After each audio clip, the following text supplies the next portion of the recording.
In today's video, I'm going to teach you how to move files between folders. Moving files is one of those small skills that makes organizing your digital life a lot easier.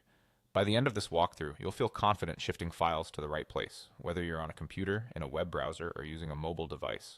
We'll keep things simple and stick to two reliable methods: drag and drop, and the right-click Organize menu with Move. First, the simplest approach, drag and drop. Find the file you want to move, click and hold it, and then drag it over the destination folder.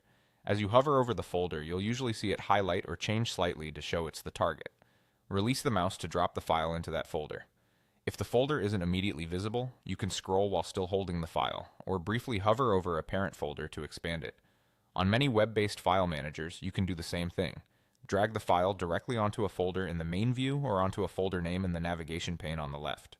When you see a highlight or a drop indicator, let go to complete the move. Take a moment to open the destination folder afterward to confirm it's there. If the folder you need isn't visible, or you prefer a more guided approach, use the right-click Organize menu. Right-click the file you want to move. On mobile, tap the three vertical dots next to the file to open the options. Choose Organize, then select Move. A list of folders will appear so you can pick your destination.